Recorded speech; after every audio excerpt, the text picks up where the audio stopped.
Debate വിത്ത് സ്മൃതി പരുത്തിക്കാട്. അധികാരദുഷ്ടലാക്കിന്റെ ഇരയാക്കപ്പെട്ട് ആ അധികാരധാർഷ്ട്യം ഇല്ലാതാക്കിയ ഒരു ഉദ്യോഗസ്ഥന്റെ കുടുംബത്തോട് സർക്കാരും അതിന് നേതൃത്വം നൽകുന്ന പാർട്ടിയും പറഞ്ഞുകൊണ്ടേയിരുന്നത് കൂടെയുണ്ട് എന്നാണ്. എല്ലാം നല്ലപടി നടക്കും എന്നാണ്. 43-ാം പക്കവും ഇഴഞ്ഞു നീങ്ങുന്ന അന്വേഷണം കണ്ടാണ് ഇങ്ങനെ പോയാൽ പോരാ എന്നും മാറ്റം വേണമെന്നും കുടുംബം കോടതിയിൽ പറഞ്ഞത്. ദിവ്യയ്ക്ക് ഭരണ സ്വാധീനമുണ്ടെന്നും SIT പേരിന് മാത്രമാണെന്നും കോടതിയിൽ വാദിക്കുമ്പോൾ ആ പറഞ്ഞതിന്റെ പൊരുൾ ഇക്കാലം അത്രയും ചേർന്ന് നിന്ന ഇടതോരത്തും സർക്കാരിനോടും വിശ്വാസമില്ല എന്നതല്ലേ? ചോദ്യം ഇതാണ്. അടിമുടി വീഴ്ചയോ?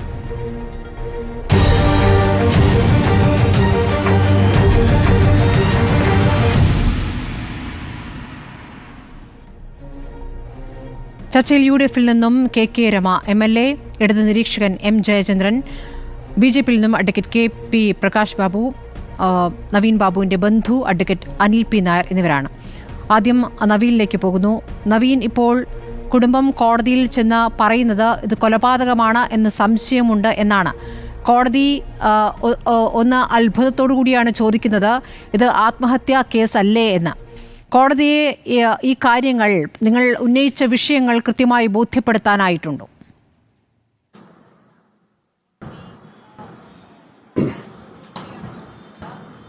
നോക്കൂ, ഇത് ഞങ്ങൾക്ക് അറിയുന്ന ശ്രീ നവീൻ ബാബു, അദ്ദേഹം ജീവിച്ച് കൊതിതീർന്ന ഒരു മനുഷ്യനല്ല. അദ്ദേഹം വാത്സല്യനിധിയായ ഒരു പിതാവാണ്, 2 പെൺകുട്ടികളുടെ അച്ഛനാണ്, സ്നേഹനിധിയായ ഒരു ഭർത്താവാണ്, ഒരു സഹോദരനാണ്, 100 കണക്കിന് പേർക്ക് ഒരു നല്ല സുഹൃത്താണ്. 32 വർഷത്തെ ഔദ്യോഗിക ജീവിതത്തിൽ ഒരു നല്ല സഹപ്രവർത്തകനാണ്, നല്ല ഓഫീസറാണ്. എഫിഷ്യൻസിയുടെ അടിസ്ഥാനത്തിൽ A കാറ്റഗറിയിൽ വരുന്ന, റവന്യൂ ഡിപ്പാർട്ട്മെൻറ്റ് A കാറ്റഗറിയിൽ വരുന്ന ഒരു ഉദ്യോഗസ്ഥനാണ്. തൻ്റെ ഔദ്യോഗിക ജീവിതത്തിൻ്റെ അവസാനം ശിഷ്ടകാലം 7 മാസം സ്വന്തം നാട്ടിൽ ജോലി ചെയ്യാനും തൻ്റെ കുടുംബകാര്യങ്ങളിൽ, തൻ്റെ ഇളയ മകളുടെ വിദ്യാഭ്യാസ കാര്യത്തിൽ, മൂത്ത മകളുടെ വിവാഹ കാര്യത്തിൽ ഒക്കെ അങ്ങനെ കുടുംബത്തിൻ്റെ എല്ലാ കാര്യങ്ങളിലും കൂടുതൽ ശ്രദ്ധ കൊടുക്കാൻ സാധിക്കും.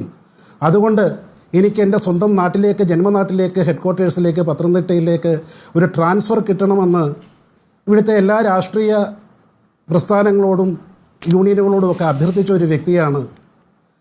എന്തിനേറെ പറയുന്നു, അവസാനമായി തിരിച്ചു പോകുമ്പോൾ സ്വന്തം വീട്ടുവളപ്പിൽ നട്ടു വളർത്തിയ പച്ചക്കറികൾക്ക് ഒരു പന്തൽ ഇടണം എന്ന് നിർദ്ദേശിച്ച് എനിക്ക് ഈ കൃഷിയിലേക്ക് ഇനി കൂടുതൽ ശ്രദ്ധ കൊടുക്കാൻ കഴിയും എന്ന് പറഞ്ഞ് യാത്ര പോയ ഒരു മനുഷ്യനാണ് ഈ ഭൂമുഖത്തു നിന്നും എന്നത്തേക്കുമായിട്ട് ചിലരുടെ പ്രവർത്തിയാൽ ഇല്ലാതായിപ്പെട്ടത്. അദ്ദേഹത്തെ സംബന്ധിച്ചിടത്തോളം ആത്മഹത്യ ചെയ്യേണ്ട യാതൊരു സാഹചര്യവും മുമ്പിലുണ്ടായിരുന്നില്ല. അദ്ദേഹത്തിൻ്റെ കുടുംബജീവിതം സന്തുഷ്ടമായിരുന്നു. അദ്ദേഹത്തിന് സഹപ്രവർത്തകരുടെ സമീപനം വളരെ കോടികളായിരുന്നു. അങ്ങനെ ജീവിത പ്രശ്നങ്ങളൊന്നുമില്ലാത്ത, സ്വന്തം വീട്ടിലെ പച്ചക്കറി കൃഷിക്ക് പന്തലൊരുക്കണമെന്ന് നിർദ്ദേശം നൽകി തിരിച്ചു പോയ ഒരു വ്യക്തി ആത്മഹത്യ ചെയ്തു എന്ന് പറഞ്ഞാൽ അത് വിശ്വസിക്കാൻ അദ്ദേഹത്തെ അടുത്തറിയുന്ന ആർക്കും സാധ്യമല്ല. തൻ്റെ നീണ്ട ഔദ്യോഗിക ജീവിത കാലഘട്ടത്തിൽ നിഷ്പക്ഷമായിട്ട് നീതിക്കുതകുന്ന രീതിയിൽ നിർണായകമായ ധാരാളം തീരുമാനങ്ങൾ എടുത്തിട്ടുള്ള മനസ്സുറപ്പുള്ള ഒരു വ്യക്തി, തൻ്റെ യാത്രകളെപ്പറ്റി ഫേസ്ബുക്കിൽ കുറിക്കുന്ന വ്യക്തി, റിട്ടയർമെൻറ്റിന് ശേഷം ഇന്ത്യയൊട്ടാകെ യാത്ര ചെയ്യണം, സഞ്ചരിക്കണം, ഇന്ത്യയെ കാണണം എന്ന് ആഗ്രഹിച്ച ഒരു വ്യക്തി വളരെ ദുരൂഹമായ സാഹചര്യത്തിൽ കൊല്ലപ്പെടുമ്പോൾ എന്ന് തന്നെ പറയേണ്ടിയിരിക്കുന്നു. അതിൻ്റെ പിന്നിൽ പ്രവർത്തിച്ച വ്യക്തികൾ, അത് ആര് തന്നെയായാലും അവരെ ഈ നിയമത്തിൻ്റെ മുമ്പിൽ കൊണ്ടുവരണം എന്ന ആഗ്രഹമാണ് ബഹുമാനപ്പെട്ട കേരള ഹൈക്കോടതി അഭയം പ്രാപിക്കാൻ ഞങ്ങളെ പ്രേരിപ്പിച്ചത്. അത് മനസ്സിലാവുന്നു അഡ്വക്കേറ്റ് അനിൽ പി നായർ. പക്ഷേ ഇത് അപമാനിക്കൽ, പരസ്യമായ അപമാനിക്കൽ, അപ്പോൾ ആത്മാഭിമാനത്തിന് ക്ഷതമേറ്റതുകൊണ്ട് ആത്മഹത്യയിലേക്ക് പോയി എന്നതായിരുന്നല്ലോ ആദ്യത്തെ നിങ്ങളുടെയും അനുമാനം. അപ്പോൾ അങ്ങനെ ആ അന്വേഷണം മുന്നോട്ട് പോകുമ്പോൾ ഇപ്പോൾ അത് കൊന്നു കെട്ടിത്തൂക്കിയത് ആയിരിക്കാം എന്നൊരു സംശയം കൂടി നിങ്ങൾ ഇപ്പോൾ ഉന്നയിക്കുമ്പോൾ നേരത്തെ പറഞ്ഞ വാദങ്ങൾ അത് തെറ്റായിപ്പോയി. എന്താണ് നിങ്ങളത് കോടതിയിൽ ആ രീതിയിൽ അത് ബോധ്യപ്പെടുത്താനാകുന്നുണ്ടോ? കോടതിക്ക് അത്ഭുതത്തോടാണ് കോടതി അത് ചോദിക്കുന്നത്, ഇത് ആത്മഹത്യാ കേസല്ലേ എന്ന്. നോക്കൂ, നമ്മുടെ ശിക്ഷാ നിയമത്തിൽ ശിക്ഷിക്കപ്പെടാൻ പറ്റാത്ത ഒരു കുറ്റകൃത്യം എന്ന് പറയുന്നത് ആത്മഹത്യയാണ്. ഇപ്പോഴും ആത്മഹത്യാ ശ്രമത്തെ ഒഴിവാക്കിയിട്ടുണ്ട്. പക്ഷേ ആത്മഹത്യയെ പ്രേരിപ്പിക്കുന്നത്, ആത്മഹത്യയിലേക്ക് നയിക്കുന്നത് സീരിയസ് ആയ 10 വർഷം വരെ ശിക്ഷ കിട്ടാവുന്ന ഒരു കുറ്റകൃത്യമാണ്. സപ്പോസ് ഇത് സൂയിസൈഡ് ആണ് എന്നിരിക്കട്ടെ, അതിലേക്ക് പ്രേരിപ്പിച്ച ഘടകങ്ങൾ എന്താണ് എന്നുള്ള കാര്യം ഇന്ന് പൊതുസമൂഹത്തിന് ഏതാണ്ട് ബോധ്യമായിട്ടുണ്ട്. ഒരു പ്രസംഗത്തിലേക്ക് നയിച്ചത് ഈ കേസിൽ പ്രതിയാക്കപ്പെട്ട വ്യക്തിയും ഈ പ്രശാന്തൻ എന്ന് പറയുന്ന വ്യക്തിയും തമ്മിൽ നടക്കുന്ന അവിശുദ്ധമായ സാമ്പത്തിക ഇടപാടുകളുടെ പരിണിത ഫലമാണ്. അമിതമായ താല്പര്യം, തൻ്റെ അധികാരപരിധിയിൽ വരാത്ത ഒരു കാര്യം ചെയ്തു കൊടുക്കുവാൻ, നിയമം ലംഘിച്ച് ചെയ്തു കൊടുക്കുവാൻ അന്ന് ഔദ്യോഗിക സ്ഥാനത്തിരുന്ന ഹൈറാർക്കിയിൽ ജനാധിപത്യ വ്യവസ്ഥ അനുസരിച്ചിട്ട് ഹൈറാർക്കിൽ ജില്ലാ കളക്ടറേറ്റിൽ മുന്നിലിരിക്കുന്ന ജില്ലാ പഞ്ചായത്ത് പ്രസിഡന്റ് ശ്രീ നവീൻ ബാബുവിനോട് ആവശ്യപ്പെട്ടത്. അപ്പോൾ തീർച്ചയായിട്ടും ഏത് ക്രൈമിനും ഒരു ജനിസ്, അതിൻ്റെ തുടക്കമുണ്ട്, ഒറിജിനുണ്ട്. ആ ഒറിജിനിലേക്ക് പോകാതെ പോകുന്ന ഒരു അന്വേഷണം, എന്താണ് ഇതിൻ്റെ പ്രേരണ ഘടകം എന്താണ് ഇങ്ങനെ ഒരു പ്രസംഗം നടത്താൻ പ്രേരിപ്പിച്ചത്, അതിലുള്ള അമിതമായ താല്പര്യം എന്താണ്? തീർച്ചയായും അതിലേക്ക് അന്വേഷണം പോയിട്ടില്ല. എന്തുകൊണ്ടാണ് ഇങ്ങനെ ഒരു വിഷലിപ്തമായ പ്രസംഗം പോയിട്ടില്ല? അത് പ്രത്യേകിച്ച് ശ്രദ്ധിക്കേണ്ട കാര്യം, ആരോ വരച്ച ഒരു ലക്ഷ്മണ രേഖയ്ക്കുള്ളിൽ നിൽക്കുവാൻ വേണ്ടി മാത്രം ഈ അന്വേഷണം പോകുന്നു എന്ന തോന്നൽ ബന്ധുക്കൾ എന്ന നിലയിൽ ഞങ്ങളുടെ മനസ്സിലുണ്ട്, പൊതുസമൂഹത്തിൻ്റെ മനസ്സിലുണ്ട്. ആദ്യം മുതൽ നിയമലംഘനമുണ്ട്. ഈ കേസുമായി ബന്ധപ്പെട്ട് അദ്ദേഹത്തിൻ്റെ മരണമായിപ്പെട്ട ആദ്യ നിമിഷം മുതൽ ഞങ്ങൾ പറയുന്ന ഒരു സംവിധാനമുണ്ട്. നിയമലംഘനം നടന്നിരിക്കുന്നു. നോക്കൂ, ഒരു കോഗ്നിസബിൾ ഒഫൻസിനെ പറ്റി റിപ്പോർട്ട് ചെയ്താൽ കേസ് രജിസ്റ്റർ ചെയ്യാൻ ബാധ്യതയുള്ള പോലീസ് ഇവിടെ മനഃപൂർവ്വം PP ദിവ്യയെ മാത്രമാണ് പ്രതിപ്പട്ടികയിൽ ഉൾപ്പെടുത്തി FIR കൊടുത്തിരിക്കുന്നത്. 15-ാം തീയതി തന്നെ രേഖാമൂലം പരാതി കൊടുത്തിരുന്നു പ്രശാന്തൻ. ഈ പ്രശാന്തിന് വേണ്ടിയിട്ടാണ് പ്രത്യക്ഷത്തിൽ ഈ പ്രസംഗം നടത്തിയിരിക്കുന്നത്. അപ്പോൾ പ്രശാന്തനും ദിവ്യയുമായിട്ട് ഇതിനകത്തൊരു ഗൂഢാലോചന നടന്നിട്ടുണ്ട്. ആ ഗൂഢാലോചനയുടെ ഭാഗമാണ് കണ്ണൂർ ജില്ലാ കളക്ടർ. ജില്ലാ കളക്ടറുടെ അറിവോടുകൂടും അനുവാദത്തോടും കൂടിയാണ് അവർ ആ വേദിയിലേക്ക് കടന്നു വന്നത് എന്ന് വളരെ വ്യക്തമാണ്. ഹൈറാർക്കിയിലും ഉപരിയായിട്ടുള്ള ജില്ലാ കളക്ടർ അത്തരത്തിലൊരു സന്ദർഭത്തിൽ അനുചിതമായൊരു പ്രവർത്തനം വന്നപ്പോൾ അത് ശരിയല്ല എന്ന് പറയേണ്ടിയിരുന്ന ജില്ലാ കളക്ടർ ആ പ്രസംഗം ആസ്വദിക്കുമ്പോൾ, ഞങ്ങളെ ആദ്യമായിട്ട് കാണുമ്പോൾ അദ്ദേഹം പറഞ്ഞത്, അദ്ദേഹം ഇങ്ങനെ പ്രസംഗിക്കുമെന്ന് എനിക്കറിയില്ലായിരുന്നു, അവർ വരുമെന്നറിയാമായിരുന്നു എന്നാണ് പറഞ്ഞത്. അങ്ങനെ തുടക്കം മുതൽ ഈ കേസിൽ ഉന്നത ഉദ്യോഗസ്ഥനായ കളക്ടറും പ്രശാന്തനും ഒക്കെ ഈ കേസിൽ ഇപ്പോൾ പ്രതിയാക്കപ്പെട്ടുള്ള വ്യക്തിയെ പ്രൊട്ടക്റ്റ് ചെയ്യുവാൻ, എന്തിനു വേണ്ടി, അവർക്ക് വേണ്ടി കള്ള തെളിവുകൾ ഉണ്ടാക്കാൻ ശ്രമിക്കുമ്പോൾ ഏത് മനസാക്ഷിയുള്ള വ്യക്തിയും ഒന്ന് ചിന്തിച്ചു പോകും, ഈ അന്വേഷണം ഇങ്ങനെ പോയാൽ യഥാർത്ഥ പ്രതികൾ എത്തുകയില്ല, യഥാർത്ഥ പ്രതികൾ നീതിപീഠത്തിൻ്റെ മുമ്പിൽ എത്തപ്പെടുകയില്ല എന്ന് സംശയിച്ചാൽ ആരെയാണ് കുറ്റം പറയാൻ പറ്റുക? നോക്കൂ, ഒരാളെ മാത്രം ഈ കേസിൽ പ്രതിയാക്കിയാൽ അതിൻ്റെ യഥാർത്ഥ ഇൻറ്റൻഷൻ, അതിൻ്റെ ജെനിസിസ്, ഒറിജിൻ എക്സ്പോസ് ചെയ്യപ്പെടാതെ പോയാൽ ഈ പ്രതിയാക്കപ്പെട്ട വ്യക്തി കൂടി രക്ഷപ്പെട്ടു പോകും, നിയമത്തിൻ്റെ ക്ലച്ചസിൽ നിന്ന് രക്ഷപ്പെട്ടു പോകുമെന്ന് വ്യക്തമായ ബോധമുള്ളത് കൊണ്ടാണ്, ഒരു രാഷ്ട്രീയ ചിന്തയുടെയും പേരിലല്ല, ഈ സമൂഹത്തിൽ ഒരു ഉന്നത പദവിയിൽ നിഷ്പക്ഷമായി സത്യസന്ധമായി ജോലി ചെയ്ത അനേകായിരം വരുന്ന ഈ കേരളത്തിലെ എക്സിക്യൂട്ടീവ് വർഗത്തിൻ്റെ താല്പര്യങ്ങൾ കൂടി സംരക്ഷിക്കപ്പെടാൻ വേണ്ടിയിട്ടാണ്. അങ്ങനെ ഒരു ഒരു ഒരു ഒരു ഉദ്യോഗസ്ഥനും ഈ ഭരണത്തിൻ്റെ ഈ ക്രൂരതയ്ക്ക് ഇരയാവരുത് എന്നുള്ള സതുദ്ദേശത്തോടു കൂടി മാത്രമാണ് നിങ്ങൾ കളക്ടറുമായി ബന്ധപ്പെട്ടുള്ള കാര്യങ്ങളും നിങ്ങൾ കളക്ടറെയും സംശയത്തിന് നിഴലാണല്ലോ നിർത്തുന്നത്. പക്ഷേ ഇപ്പോൾ നവീൻ ബാബുവിന്റെ കുടുംബത്തിനൊപ്പമെന്ന് ആവർത്തിച്ചു പറയുന്ന, അദ്ദേഹം സത്യസന്ധനായ ഉദ്യോഗസ്ഥനായിരുന്നു എന്ന് ആവർത്തിച്ചു പറയുന്ന റവന്യൂ മന്ത്രിയും റവന്യൂ വകുപ്പും നടത്തിയ അന്വേഷണത്തിലും കളക്ടർക്കെതിരെ പരാമർശങ്ങളില്ല എന്നാണല്ലോ മനസ്സിലാക്കുന്നത്. കളക്ടറുമായി ബന്ധപ്പെട്ട് റവന്യൂ വകുപ്പിനും സംശയങ്ങളില്ല എന്നാണോ അറിയേണ്ടത്? കാരണം റിപ്പോർട്ട് ഏതായാലും പുറത്തേക്ക് വന്നിട്ടില്ല, അത് മുഖ്യമന്ത്രിക്ക് നൽകിയിരിക്കുന്നു. മുഖ്യമന്ത്രിയാണത് ഇപ്പോൾ പുറത്തേക്ക് വിടേണ്ട എന്ന് തീരുമാനിച്ചിരിക്കുന്നത്. നിങ്ങൾക്ക് പക്ഷേ അറിയാൻ കഴിഞ്ഞിരിക്കുമല്ലോ എന്തുകൊണ്ടാണ് കളക്ടറുമായി ബന്ധപ്പെട്ട് റവന്യൂ വകുപ്പ് ഇപ്പോൾ ഒരു ക്ലീൻ ചിറ്റ് നൽകിയത്? നോക്കൂ, ഞങ്ങൾ വെറും സാധാരണക്കാരനാണ്. ഔദ്യോഗിക രംഗത്ത് രഹസ്യരേഖകളൊന്നും വായിക്കാനുള്ള അവസരം ഞങ്ങൾക്കില്ല. CD കേസ് റെക്കോർഡുകളും വായിക്കാൻ ഞങ്ങൾക്ക് അവകാശമില്ല. പക്ഷെ ഞങ്ങൾക്കൊരു കാര്യം പറയാൻ പറ്റും. വളരെ തുടക്കം തൊട്ട് തന്നെ ഞങ്ങൾ മിസ്ലീഡ് ചെയ്യപ്പെട്ടു എന്നുള്ള സത്യം വേദനയോടെ തുറന്നു പറയേണ്ടി വരികയാണ്. ഞങ്ങളുടെ യാത്രക്കിടയിൽ ഞങ്ങൾ ഈ വിവരങ്ങൾ അറിഞ്ഞ അവസരത്തിൽ തന്നെ പറഞ്ഞതാണ്, ദയവായി പോസ്റ്റ്മോർട്ടം അവിടെ വെച്ച് നടത്തരുത് എന്ന് കളക്ടറോട് ആവശ്യപ്പെട്ടതാണ്, ബഹുമാനപ്പെട്ട കളക്ടറോട് ആവശ്യപ്പെട്ടതാണ്. നോക്കൂ, യാത്രക്കിടയിൽ നേരിട്ടല്ല ഞങ്ങൾ കളക്ടറെ ആദ്യം ബന്ധപ്പെട്ടത്. ഞങ്ങൾ കളക്ടറുമായിട്ട് സംസാരിക്കണം. ഈ പോസ്റ്റ്മോർട്ടം നടത്താൻ പോകുന്ന സ്ഥലം അത് ഈ PP ദിവ്യയ്ക്കും അവരുടെ ഭർത്താവിനും ഈ കേസിലെ ഗൂഢാലോചന നടത്തിയ പ്രശാന്തനും ഒരുമിച്ച് സ്വാധീനമുള്ള സ്ഥലമാണ്. അവിടെ നടത്തപ്പെടുന്ന പോസ്റ്റ്മോർട്ടം നിഷ്പക്ഷമാണ് എന്ന് ചിന്തിക്കാൻ സാധാരണ യുക്തിയുള്ള വ്യക്തികൾക്ക് സാധിക്കില്ല. ദയവായി ആ പരിയാരം മെഡിക്കൽ കോളേജിൽ നിന്ന് ആ പോസ്റ്റ്മോർട്ടം ഒന്ന് മാറ്റിത്തരണം എന്ന് പറഞ്ഞിട്ട് പോലും അതിന് തയ്യാറായിട്ടില്ല എങ്കിൽ എന്തിനാണ് ഈ വ്യഗ്രത? ശരി, ശ്രീ എം ജയചന്ദ്രൻ, നമ്മൾ ഇന്നലെയും ഈ വിഷയത്തിൽ ചർച്ച നടത്തിയതാണ്. ശ്രീ എം ജയചന്ദ്രൻ പറയേണ്ടത് ശരി, ശ്രീ എം ജയചന്ദ്രൻ, ഇന്നലെയും നമ്മൾ ഈ ചർച്ച നടത്തിയപ്പോൾ താങ്കൾ പറഞ്ഞ ഒരു വാദം, ഈ പോസ്റ്റ്മോർട്ടം നടപടികൾ അവിടെ തന്നെ നടത്തിക്കൊള്ളാൻ കുടുംബത്തിന്റെ അനുവാദം ഉണ്ടായിരുന്നു. അത് ഭാര്യയുടേതാണോ മറ്റാരുടെയെങ്കിലും ആണോ എന്ന കാര്യത്തിൽ വ്യക്തതയില്ല എന്നാണ്. പക്ഷേ അങ്ങനെ ഒരു അനുവാദം ഉണ്ടായിരുന്നില്ല. മാത്രമല്ല അവിടെ ചെയ്യരുത് എന്ന് തന്നെ പറഞ്ഞിരുന്നു എന്നാണ് ഇപ്പോൾ അനിൽ പി നായർ പറയുന്നത്. നവീൻ ബാബുവിന്റെ ബന്ധുവാണ് പറയുന്നത്. അതിനെ അവിശ്വസിക്കേണ്ടതില്ലല്ലോ.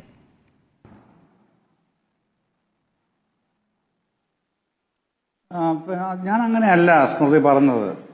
ഞാൻ പറഞ്ഞത് പോസ്റ്റ്മോർട്ടത്തിൻ്റെ കാര്യമല്ല, ഇൻക്വസ്റ്റിൻ്റെ കാര്യമാണ് പറഞ്ഞത്. മൃതദേഹ പരിശോധന എന്ന് തന്നെ പറഞ്ഞിട്ടാണ് ഞാനത് പറഞ്ഞത്. ഇൻക്വസ്റ്റിന് സാധാരണഗതിയിൽ ബന്ധുക്കൾ വേണം എന്നുള്ളതാണ് നിയമം. പക്ഷേ ഈ കാര്യത്തിൽ ബന്ധുക്കളുടെ ഫോണിനുള്ള അനുമതി കിട്ടി എന്നാണ് ഞാൻ സംസാരിച്ചിട്ടേ. ശ്രീ അനിൽ പി നായർ, ഇൻക്വസ്റ്റ് നടപടികൾ അവിടെ നിന്ന് ചെയ്യാൻ ബന്ധുക്കൾ എത്തുന്നതിന് മുമ്പ് തന്നെ ചെയ്യാനുള്ള ഒരു അനുമതി കൊടുത്തിരുന്നോ കുടുംബം? നോക്കൂ, ഞങ്ങൾ ആദ്യമായിട്ട് ബന്ധപ്പെടുമ്പോഴത്തേക്ക് ഇൻക്വസ്റ്റ് കഴിഞ്ഞിരുന്നു. അദ്ദേഹത്തോട് പറയുമ്പോൾ ഇൻക്വസ്റ്റ് കഴിഞ്ഞ് പോസ്റ്റ്മോർട്ടത്തിന് ബോഡി എടുത്തു എന്നാണ് ഞങ്ങളോട് പറയുന്നത്. നോക്കൂ, നിയമപരമായി കളക്ടറല്ലേ CRPC പഠിച്ച ശേഷം ആണല്ലോ, ഒരു കളക്ടറുടെ ഔദ്യോഗിക പരിശീലനത്തിന്റെ ഭാഗമാണല്ലോ ക്രിമിനൽ നടപടിക്രമം പഠിക്കുക എന്നുള്ളത്. അതിൽ അദ്ദേഹം എത്രയോ പോസ്റ്റ്മോർട്ടങ്ങൾക്ക് സാക്ഷ്യം വഹിച്ചിട്ടുള്ളതാണ്, നിർദ്ദേശം അറിയാവുന്ന വസ്തുതയല്ലേ. അടുത്ത രക്തബന്ധുക്കളുടെ വ്യക്തമായ കോളം രേഖപ്പെടുത്തേണ്ട, അഭിപ്രായം രേഖപ്പെടുത്തേണ്ട കോളം ഇവിടെ ഉണ്ട്. അതെങ്ങനെ ഒഴിവാക്കാൻ പറ്റും? ശ്രീജേന്ദ്രൻ പറഞ്ഞോളൂ. ഒപ്പം കുടുംബത്തിന്റെ അനുമതി ചോദിച്ചിട്ടില്ല. ബന്ധുക്കളുടെ സാന്നിധ്യത്തിൽ വേണം ഇൻക്വസ്റ്റ് എന്നുള്ള ചട്ടം പാലിക്കപ്പെട്ടിട്ടില്ല. തയ്യാറാവുന്ന കളക്ടറുടെ പ്രവൃത്തിയിൽ അവിശ്വാസം രേഖപ്പെടുത്തുന്നു. ശരി, ശ്രീ അനിൽ പി നായർ, കൂടുതൽ കളക്ടറെ പ്രതിരോധത്തിലാക്കുന്ന വിവരങ്ങളാണ് താങ്കൾ പറയുന്നത്. പക്ഷേ കളക്ടറുമായി ബന്ധപ്പെട്ട് ഇതുവരെ ഒരു അന്വേഷണത്തിലേക്കും പോയിട്ടില്ല. ഇപ്പോൾ നവീൻ ബാബുവിന്റെ കുടുംബത്തിനൊപ്പം എന്ന് ആവർത്തിച്ച് പറഞ്ഞ റവന്യൂ വകുപ്പിന്റെ റിപ്പോർട്ടിലും ആ പേരില്ല എന്നുള്ള പ്രധാനമാണ്. ശ്രീ ജയേന്ദ്രൻ, താങ്കൾക്ക് മറുപടി നൽകാം. അതെ, അദ്ദേഹം പറഞ്ഞു, അഡ്വക്കേറ്റ് അനിൽ പി നായർ പറഞ്ഞത് നമ്മൾ കേൾക്കുകയാണല്ലോ. പക്ഷേ ഇതുമായി ബന്ധപ്പെട്ട് അദ്ദേഹം പറഞ്ഞതുപോലെ തന്നെ ഒരു കോളമുണ്ട്. ആ കോളത്തിൽ ഇൻക്വസ്റ്റിൽ ബന്ധുക്കളാണ് ഇത് പൂരിപ്പിക്കേണ്ടത്. ആ ഭാഗത്ത് ബന്ധുക്കളുടെ ഇതാണ് വേണ്ടത്, ബന്ധുക്കളുടെ പേര് വിലാസമാണ് വേണ്ടത്. അത് CD എന്ന കേസ് ഡയറി കോടതിയിൽ ഹാജരാക്കിയിട്ടുണ്ട്. കോടതിയിൽ മുൻകൂർ ജാമ്യത്തിൻ്റെ ആ വാദം നടക്കുന്ന വേളയിലോ ഒടുവിൽ 8-ാം തീയതി ജാമ്യം അനുവദിക്കുമ്പോൾ ഇറക്കിയ ഉത്തരവിലോ ഒന്നും ഇത്തരം ഒരു ആവശ്യം അഡ്വക്കേറ്റ് റാൽഫ് ഉന്നയിച്ചതായിട്ട് വായിക്കാൻ കഴിയുന്നില്ല. എൻ്റെ അന്വേഷണത്തിൽ ഞാനും അന്വേഷിച്ച കാര്യം ഇത് പ്രധാനപ്പെട്ടാണല്ലോ. ഇന്നലെ ഞാൻ പറഞ്ഞല്ലോ ചർച്ചയിൽ, അതില്ല എന്നുണ്ടെങ്കിൽ അത് സങ്കീർണവും ഗൗരവതരവുമായ ഒരു പ്രശ്നം തന്നെയാണ്, നിയമപ്രശ്നം തന്നെയാണ്. അപ്പോൾ CD-യിൽ അത് കേസ് ഡയറിയിൽ അത് ഉണ്ട് എന്നാണ് എൻ്റെ അറിവിൽ എനിക്ക് കിട്ടിയ വിവരം. അതുകൊണ്ടാണ് ഞാൻ ഇപ്പോഴും അത് തന്നെ പറയുന്നത്. പക്ഷേ അഡ്വക്കേറ്റ് അനിൽ പി നായർ പറയുന്നു, അവർ കോൺടാക്ട് ചെയ്യുമ്പോഴേക്ക് പറയുന്നത് ഇൻക്വസ്റ്റ് കഴിഞ്ഞു എന്നാണ് പറഞ്ഞതെന്ന് പറയുന്നു. അത് കോടതിയിലാണ് വിശദമായി വരേണ്ടത്. പിന്നെ മറ്റൊരു കാര്യം, അദ്ദേഹം ഇതുമായി ബന്ധപ്പെട്ട കാര്യങ്ങൾ മുഴുവൻ ഇതുവരെയുള്ള കാര്യങ്ങൾ പറഞ്ഞുവല്ലോ സ്മൃതി. എൻ്റെ അഭിപ്രായത്തിൽ ഈ അവരുടെ ഇപ്പോൾ നവീൻ ബാബുവിൻ്റെ ഭാര്യ കൊടുത്തിട്ടുള്ള ഹർജിയിൽ, ഹൈക്കോടതി കൊടുത്തിട്ടുള്ള ഹർജിയിൽ, CBI അന്വേഷണം ആവശ്യപ്പെട്ടുള്ള ഹർജി മൾട്ടി ഫേസറ്റഡ് ടാർഗറ്റാണ് എന്നാണ് എൻ്റെ അഭിപ്രായം. അതാണ് കാരണം അത് ബഹുമുഖമായ ലക്ഷ്യങ്ങളുള്ള ഒരു അപേക്ഷയാണ്. കാരണം അവരെ സംബന്ധിച്ചോളം ഹൃദയഭേദകമായ ഒരവസ്ഥയിലാണ് അവർ ജീവിക്കുന്നത്. അവരെ സംബന്ധിച്ചോളം എല്ലാം നഷ്ടപ്പെട്ട അനുഭവമാണ് അവർ അനുഭവിക്കുന്നത്. അതിൻ്റെ പേരിലാണ് അവർ ആ കേസ് കൊടുക്കുന്നത്. ഇപ്പോൾ നമ്മൾ ഇന്നലെ ചർച്ച ചെയ്തതുപോലെ തന്നെ എന്നാൽ അതിനേക്കാളും കുറച്ചുകൂടെ കടന്ന് നമ്മൾ കാര്യങ്ങൾ കുറെ കൂടെ ഈ വസ്തുതാപരമായി വിലയിരുത്തുമ്പോൾ ഒരു പോലീസ് അന്വേഷണത്തിൽ ഇപ്പോൾ ഈ കേസിൽ, നവീൻ ബാബുവിൻ്റെ കേസിൽ പോലീസിന് SIT ഉണ്ട്, സ്പെഷ്യൽ ഇൻവെസ്റ്റിഗേഷൻ ടീം എന്തൊക്കെയാണ് അന്വേഷണം നടത്തുന്നത്, ഏതൊക്കെ തരത്തിലാണ് ഇപ്പോൾ അന്വേഷണം പോയിക്കൊണ്ടിരിക്കുന്നത്, എന്തൊക്കെയാണ് ഇതുവരെ അന്വേഷിച്ച കാര്യങ്ങൾ എന്നറിയാൻ നവീൻ ബാബുവിൻ്റെ ഭാര്യയ്ക്കോ മക്കൾക്കോ ബന്ധുക്കൾക്കോ അഡ്വക്കേറ്റ് അനിൽ പി നായർക്കോ മറ്റാൾക്കാർക്കോ ഒരു മാർഗവുമില്ല, പൊതുസമൂഹത്തിനും യാതൊരു മാർഗവുമില്ല.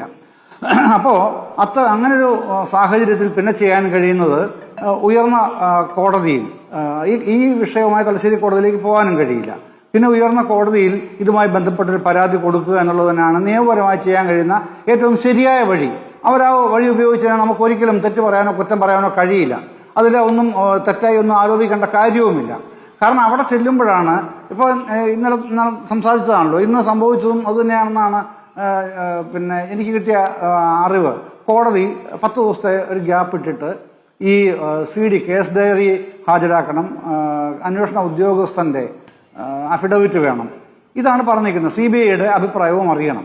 ഈ കാര്യങ്ങളാണ് കോടതിയിൽ നിന്ന് ആവശ്യപ്പെട്ടേക്കുന്നത്. അപ്പോൾ ഇവരുടെ എന്താണ് അന്വേഷണം ഇതുവരെ എത്തി എന്നറിയാനുള്ള ഏറ്റവും നിയമപ്രകാരമുള്ള ഏക മാർഗം ആണ് അവർ ഉപയോഗിച്ചത്. ശരി, താങ്കൾ ഈ പറഞ്ഞ കുടുംബം ഹർജി നൽകുമ്പോഴുള്ള ബഹുമുഖ ലക്ഷ്യങ്ങൾ എന്താണ് ശ്രീ M. ജയചന്ദ്രൻ? അല്ല, അതാണ് ഒന്നാമത്തേതാണ്. രണ്ടാമത്തെ കാര്യം ഇത് കോടതി ഇന്ന് ചോദിച്ചല്ലോ, ഇത് ആത്മഹത്യാ കേസല്ലേ, എന്താണ് ഇങ്ങനെ വരുന്നത്, കൊലപാതകം എന്ന് പറയുന്നത്. അപ്പോൾ അതിന് അഡ്വക്കേറ്റ് അനിൽ പി നായർ അദ്ദേഹത്തിന്റെ കാര്യങ്ങൾ, അദ്ദേഹത്തിന്റെ പ്രശ്നം അദ്ദേഹം പറഞ്ഞു കഴിഞ്ഞു. എനിക്ക് മനസ്സിലായിട്ടുള്ള കാര്യം എന്ന് പറഞ്ഞാൽ ഈ BNSലെ 108 നമ്മൾ നേരത്തെ ചർച്ച ചെയ്തിട്ടുള്ളതാണ് പല ചർച്ചകളിലും. 108 അബറ്റഡ് സൂയിസൈഡാണല്ലോ, ആത്മഹത്യാ പ്രേരണാ കുറ്റം. അപ്പോൾ ഇവിടെ ഇന്ന് കോടതി പ്രത്യേകമായി ചോദിക്കുന്നുണ്ട്, വക്കീൽ പറയുന്നുണ്ട് അതിന്റെ മറുപടി കോടതിയോട്. അപ്പോൾ ഇത് ആത്മഹത്യാ പ്രേരണാ കുറ്റമായിട്ടാണല്ലോ വരുന്നത്, ഇപ്പോൾ എന്താണ് കൊലപാതകം എന്ന് പറയുന്നത്? അപ്പോഴാണ് വരുന്നത് ശരിയായ നിരീക്ഷണം തന്നെയാണ്, വസ്തുതാപരം തന്നെയാണ്, ഒരു തെറ്റുമില്ല. കാരണം ഇതിൽ ആത്മഹത്യയാണെങ്കിൽ ഒരു ആത്മഹത്യാക്കുറിപ്പ് ഉണ്ടാവണ്ടേ? സ്വാഭാവികമായും ആരും പ്രതീക്ഷിക്കുമല്ലോ ഒരു ആത്മഹത്യാക്കുറിപ്പ്. അല്ലെങ്കിൽ അത് ഒളിപ്പിച്ചിട്ടുണ്ടാവണം, പോലീസോ മറ്റ് ഏതെങ്കിലും ബാഹ്യശക്തികളോ അത് ഒളിപ്പിച്ചിട്ടുണ്ടാവണം. അപ്പോൾ അവിടെ സംഭവിക്കുന്നത് സംശയകരമായൊരു മരണമായിട്ട് പിന്നെ അത് മാറുകയാണ്. അതാണ് അവർ കൊലപാതകം എന്നുള്ളത് ഉറപ്പിച്ചല്ല പറയുന്നത്, അത്രയൊരു സംശയം അവർക്കുണ്ട്. ആ സംശയം സ്വാഭാവികമായും ഈ ആത്മഹത്യാ പ്രേരണ കുറ്റം എന്നുള്ള നിലയ്ക്കാണ് ഇത് വന്നിട്ടുള്ളതും പിന്നീട് ദിവ്യ അറസ്റ്റിലാവുന്നതും പിന്നെ ജാമ്യത്തിൽ വരുന്നതും ഒക്കെ അങ്ങനെയാണ്. കേസ് മുമ്പോട്ട് പോകുന്നത് അങ്ങനെയാണെങ്കിലും ഈ പ്രശ്നങ്ങൾ ഇന്ന് അവർ ഉന്നയിക്കുമ്പോൾ അത് പ്രധാനപ്പെട്ട കാര്യമാണ്. അത് ഈ ആത്മഹത്യാ കുറിപ്പ് എവിടെ ഇല്ല, അതാരെങ്കിലും പോലീസിന്റെ ഭാഗത്തു നിന്നെങ്കിലും തിരിമറി ഉണ്ടായിട്ടുണ്ടോ, അല്ലെങ്കിൽ ബാഹ്യശക്തികൾ ആരെങ്കിലും ഇടപെട്ടിട്ടുണ്ടോ, ആ പ്രശ്നങ്ങൾ കൂടി ചേർത്തുകൊണ്ടാണ് അതിൽ ഇങ്ങനെ സംശയമുണ്ട് എന്ന് പറയുന്നത്. അപ്പൊ അത് ആ ലക്ഷ്യമുണ്ട്. ഇത് രണ്ടും ഒരു കാരണവശാലും സംശയാസ്പദം പോലുമല്ല, പിന്നിലെ തെറ്റെന്ന് പറയേണ്ടത്. അത് തികച്ചും ശരിയാണ് അവരുടെ ഭാഗത്തു നിന്നുള്ള ആ നീക്കം എന്ന് പറയുന്നത്. അവര് CPIM എന്ന രാഷ്ട്രീയ പാർട്ടിയെയോ LDFന്റെ ഗവൺമെന്റിനെ അവിശ്വസിച്ചിട്ടല്ല ഈ ചെയ്യുന്നത്. അല്ല, പക്ഷേ ഇപ്പോൾ അവിശ്വാസം കൃത്യമായി രേഖപ്പെടുത്തുന്നുണ്ട്. ഇപ്പോൾ ഉള്ളത് അവിശ്വാസം മാത്രമാണ്. ശ്രീ M. ജയചന്ദ്രൻ, ഈ ഘട്ടം വരെ, ഈ 44-ാം ദിവസം വരെ അവരൊരു വിശ്വാസം, പ്രതീക്ഷ വെച്ചിരുന്നു എന്നുള്ളതാണ്. ഈ SIT എന്നുള്ളത് വിശേഷം, അതിന്റെ വിശേഷം എന്താണ് എന്ന് കൂടി കോടതിയിൽ നിന്ന് അവർ പറയുന്നുണ്ട്. ലോക്കൽ പോലീസ് തന്നെയാണ് SIT എന്നൊക്കെ പേരിന് മാത്രം. ചർച്ചയിലേക്ക് KK രമ, ഇപ്പോൾ CBI അന്വേഷണം എന്ന ആവശ്യവുമായി സംസ്ഥാന സർക്കാരിനെ സമീപിക്കാതെ നേരെ ഹൈക്കോടതിയിലേക്ക് ആണ് നവീൻ ബാബുവിന്റെ കുടുംബം പോയത്. അപ്പോൾ സർക്കാരിൽ പൂർണ്ണമായും അവിശ്വാസം രേഖപ്പെടുത്തലായി അതിനെ കാണേണ്ടി വരില്ലേ? കോടതിയിലെ വാദങ്ങളും അങ്ങനെയാണ്.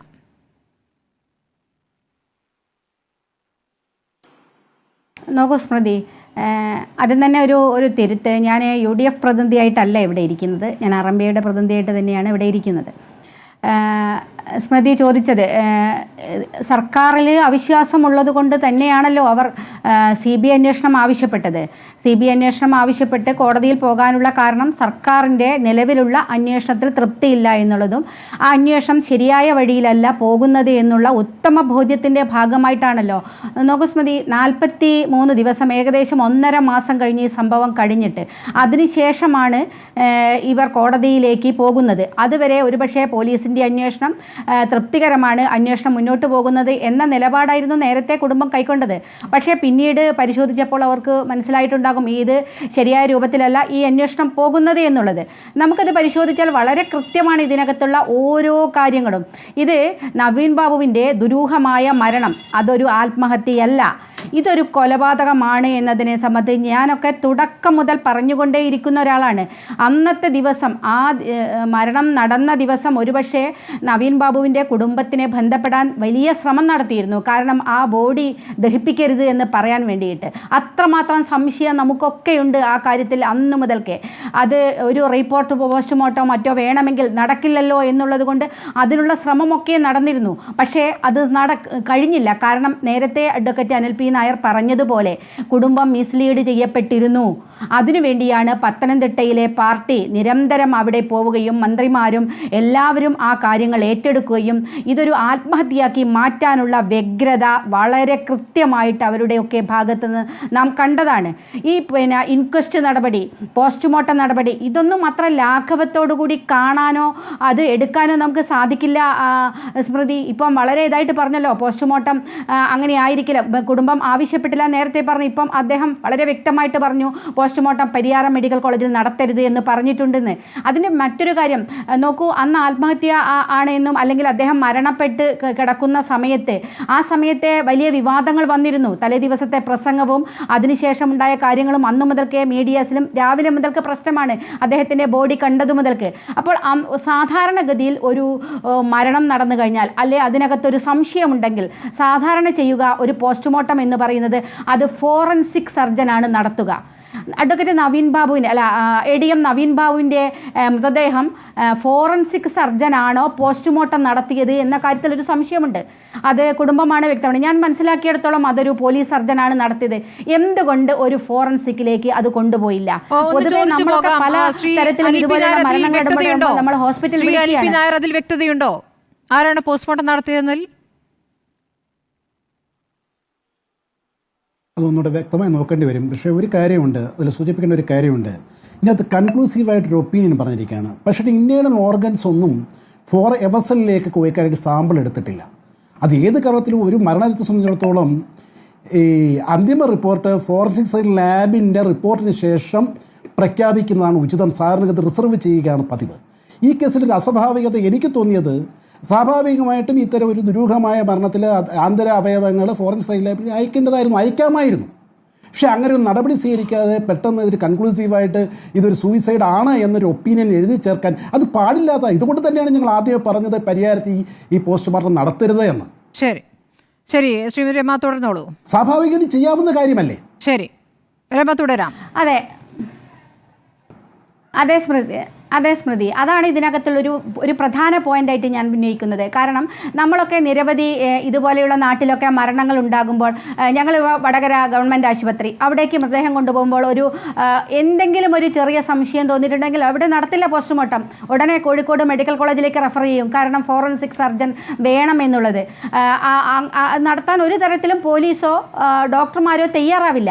പക്ഷേ ഇവിടെ ഇത്രയധികം പ്രശ്നങ്ങൾ ഉണ്ടായിട്ടും ഈ പോസ്റ്റ്മോർട്ടം എന്തുകൊണ്ട് അങ്ങനെ നടത്തിയില്ല?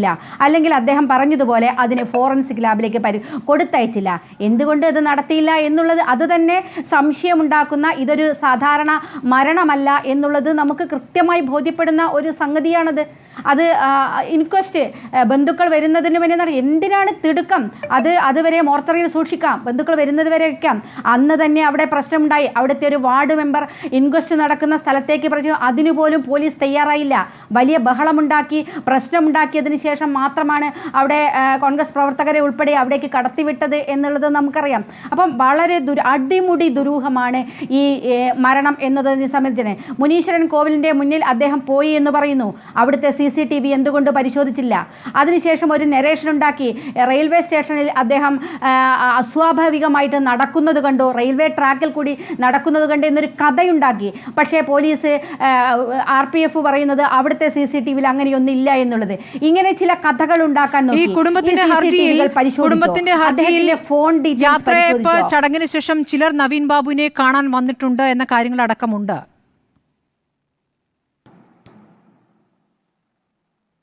അതെ, ആരൊക്കെയാണ് വന്നത്? ആ ഫോൺ ഇത് പരിശോധിക്കണ്ടേ? പിറ്റേ ദിവസം രാവിലെ ഡോർ ലോക്ക് ചെയ്ത് താക്കോൽ ഏൽപ്പിച്ചിട്ടാണ് അദ്ദേഹം യാത്രയപ്പയാകും കഴിഞ്ഞു പോകുന്നത്. പിന്നെ എങ്ങനെയാണ് ഇദ്ദേഹത്തിന് താക്കോൽ കിട്ടി?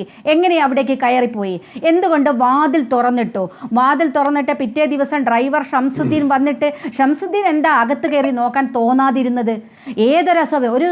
ഒരു പക്ഷേ വിളിച്ചിട്ട് കിട്ടുന്നില്ല. തൻ്റെ കൂടെ വർക്ക് ചെയ്യുന്ന ഒരു പ്രധാന ഉദ്യോഗസ്ഥനെ വിളിച്ചിട്ട് കിട്ടില്ല. അയാളൊരു നെഞ്ചുവേദനയായിട്ട് കിടക്കുകയാണോ, അല്പം ജീവൻ ബാക്കിയുണ്ടോ എന്ന് ഓടിപ്പോയി നോക്കി രക്ഷപ്പെടുത്താൻ ശ്രമിക്കില്ലേ? എന്തേ ഷംസുദ്ദീന് ഒരു സംശയമുണ്ടായി? എന്തേ അദ്ദേഹം അകത്ത് പോയി നോക്കാൻ, മറ്റ് രണ്ടുപേരെയും കൂടി വിളിച്ചതിന് ശേഷം മാത്രം അകത്ത് കയറി നോക്കാൻ അദ്ദേഹത്തിനുണ്ടായ സംശയം എന്താണ്? ഷംസുദ്ദീനെ ചോദ്യം ചെയ്തിട്ടില്ലല്ലോ. പ്രശാന്ത് എന്ന് പറയും, നമ്മൾ ഇവർ കൈക്കൂലി കൊടുത്തു എന്ന് പറയുന്നുണ്ടല്ലോ, കൈക്കൂലി വാങ്ങിയെന്ന്. കൈക്കൂലി കൊടുത്തേ ഫിംഗർ പ്രിന്റ്സ് എടുത്തിട്ടില്ല. അതെ, ഡോറിൻ്റെ ഫിംഗർ പ്രിൻ്റ് എടുത്തിട്ടില്ല. അഴിമതിക്കാരൻ കൈക്കൂലി കൊടുത്തു എന്ന് കൊടുത്തയാളും കുറ്റക്കാരാണല്ലോ. കൈക്കൂലി കൊടുക്കുന്നതും വാങ്ങുന്നതും ഒരുപോലെ കുറ്റമല്ലേ? എന്തേ പ്രശാന്തിനെതിരെ ഇന്ന് വരെ ഒരു കേസ് രജിസ്റ്റർ ചെയ്തിട്ടുണ്ടോ? പ്രശാന്തിൻ്റെ പരാതി, ഒരു വ്യാജ പരാതി 2 ഒപ്പ് വെച്ചിട്ട് അത് പരിശോധിക്കാൻ തയ്യാറായിട്ടുണ്ടോ? എന്താണ് ഇതൊന്നും ചെയ്യാത്തത്? ഇതിൻ്റെയൊക്കെ അടിസ്ഥാനം എന്ന് പറയുന്നത് സ്മൃതി, ഇതിനകത്ത് വലിയ പ്രശ്നങ്ങൾ നടക്കുന്നത് അത് കണ്ണൂരിൽ നടക്കുന്ന ഭൂമാഫിയയുമായി ബന്ധപ്പെട്ട് വലിയ ഭൂമി ഇടപാടുകളുമായി ബന്ധപ്പെട്ട ചില കാര്യങ്ങളൊക്കെ ഉണ്ട്. അത് ഈ നവീൻ ബാബുവിന് അറിയാമായിരുന്നു എന്ന് തന്നെയാണ് ഒരുപാട് പല ആളുകളുടെയും പല തെളിവുകളും ഇതുമായി ബന്ധപ്പെട്ടിട്ടൊക്കെ ഞങ്ങളുടെയൊക്കെ കൈവശമുണ്ട്. അത് പോലീസിനൊന്നും കൊടുക്കില്ല, CBI വരട്ടെ അല്ലെ കോടതി വരട്ടെ, നമുക്കതൊക്കെ കൈമാറേണ്ട കുറേ സാഹചര്യങ്ങളൊക്കെ ഉണ്ടാകും. ഒരു സംശയവും ആ കാര്യത്തിലൊന്നും വേണ്ട സ്മൃതി. കാരണം ഇത്തരം സംഗതികളൊക്കെ ഇതിൻ്റെ പിന്നിലുണ്ട് എന്നുള്ളതാണ്. ആ ഒരു ആലോചന, അതിൻ്റെ ഭാഗമായിട്ട് നടന്ന ഒരു ഗൂഢാലോചനയുടെ ഭാഗമായിട്ടാണ് ദിവ്യ ആ യോഗത്തിലേക്ക് കയറിപ്പോകുന്നത്. അവിടെ നടത്തിയ പ്രസംഗത്തിലെ ഓരോ വരികളും പ്രീ പ്ലാൻഡ് ആണ്. വളരെ കൃത്യമായി ആലോചിച്ചുറപ്പിച്ചിട്ടാണ് ആ യോഗത്തിൽ നടത്തിയ പ്രസംഗങ്ങൾ. എന്തിനാണ് ഞാൻ തുടക്കം മുതലേ ഉന്നയിക്കുന്ന ഒരു കാര്യമുണ്ട്. അവർ നടത്തിയൊരു പ്രസംഗത്തിൽ ഒരു സിവിൽ ഡെത്ത്, ഒരു നിമിഷം മതി സർക്കാർ ജീവനക്കാർക്ക് സിവിൽ ഡെത്ത് വരാൻ, ഒരു നിമിഷം. 2 പ്രാവശ്യമാണ് അത് ഉപയോഗിക്കുന്നത്. എന്തിനാണ് ഒരു സിവിൽ ഡെത്ത് അവിടെ ഉപയോഗിച്ചതിൻ്റെ കാരണം എന്ത് തെറ്റാണ് ഒരു സിവിൽ ഡെത്ത് വരുത്താൻ മാത്രം ഈ ഉദ്യോഗസ്ഥൻ ചെയ്ത കുറ്റം എന്താണ്? എല്ലാവരും സത്യസന്ധനായ ഉദ്യോഗസ്ഥൻ എന്ന് എല്ലാവരും റവന്യൂ മന്ത്രി ഉൾപ്പെടെ പറഞ്ഞ ഒരു സ്ഥാനത്താണ് ഇത് പറയുന്നത്. അത് കഴിഞ്ഞു പോകുമ്പോൾ 2 ദിവസം കൊണ്ട് നിങ്ങൾക്ക് കാര്യങ്ങൾ അറിയാമെന്ന് പറയുന്നു. ഇതൊക്കെ വളരെ കൃത്യമായിട്ട് ആലോചിച്ച് എന്തവിടെ സംസാരിക്കണം എന്ന് പോലും തയ്യാറാക്കി പോയതാണ്. ഇനി റവന്യൂ വകുപ്പിൻ്റെ ഡോക്ടർ എ ഗീത കൊടുത്തൊരു റിപ്പോർട്ടുണ്ട്. ആ റിപ്പോർട്ടിനെ സംബന്ധിച്ച് നമുക്കറിയില്ല, അതിലെന്താണ് എന്നതിനെ സംബന്ധിച്ച് അറിയില്ല. എന്തേ ആ റിപ്പോർട്ട് പുറത്തുവിടാത്തത് എന്നത് സംബന്ധിച്ച് ദുരൂഹമാണ്. അല്ലാതെ മുഖ്യമന്ത്രി പറഞ്ഞിരിക്കുന്നത് അന്വേഷണത്തെ സ്വാധീനിക്കാതിരിക്കാൻ എന്നുള്ളതാണ് മുഖ്യമന്ത്രി പറഞ്ഞതായി പുറത്തു വന്നിരിക്കുന്ന വാർത്ത. പുറത്തുവിടാത്തത്